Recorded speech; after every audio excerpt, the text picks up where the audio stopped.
my YouTube family, and thanks for stopping by.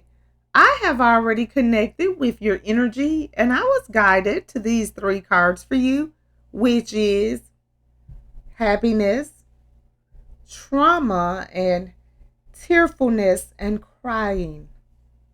Okay, guys, let's go ahead and get started.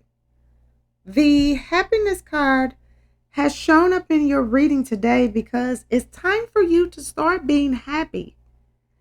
Is happiness a collection of fleeting, joyful moments, a state of contentment, or is it fulfillment in career, parenting, love, and creativity?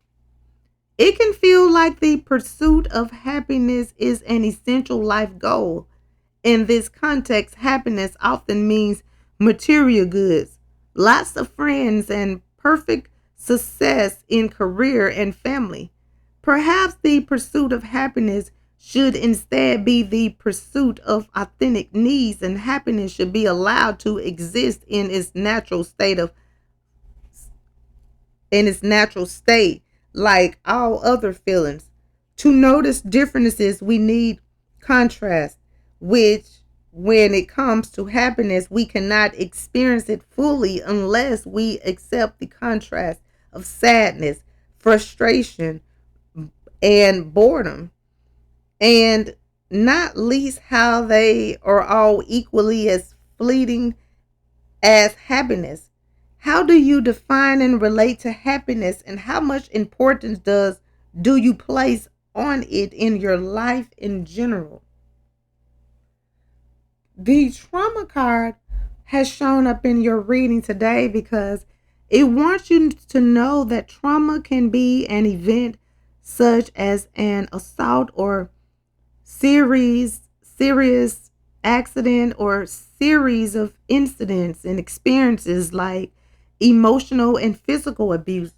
Trauma that happens in childhood can stay with a person in ways that becomes invisible to the person who experienced that and to health professionals wanting to help.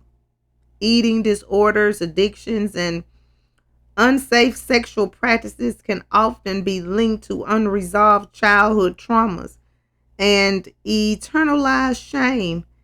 With trauma comes triggers, things that suddenly reminds the person of the trauma. Triggers can be anything and can be in and out of awareness. Reflect on your own life and the traumas you may have experienced, from loss to accidents or illness to less obvious traumas such as persistent bullying or criticism. Think about how you were supported or not through them. Do you still carry these traumas today? And if so, how do they affect your life?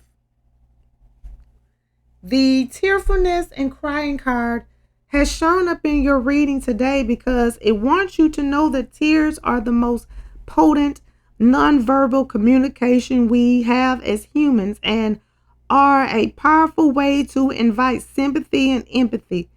We do not only cry when we are sad, tears can convey every feeling we possess, from joy to rage. We cry to express grief, anger, and happiness, and crying is the manifestation of a perfect symbolic between our physical and emotional self. For some, crying around others comes easily, while for others it can seem and impossible because they feel shame around being vulnerable, or because they struggle with bringing their feelings to the surface where they can be felt. When and how often do you cry? How safe do you feel when you do? Reflect on how your feelings were met by your mother and father. Were your tears met with compassion, or were you ignored, shamed, or asked to toughen up? Okay, guys, I'm going to go ahead and end this reading. I would like to thank you again for stopping by and allowing me to connect with you. I hope that this reading has provided the insight that you were seeking. If this reading resonates, please feel free to like, comment, share, and subscribe so that you can receive notifications when I post your new reading. And if you would like to become a member of my channel or make a donation to my channel, the link is in the description and it will be greatly appreciated. Well, until next time, goodbye, my lovelies.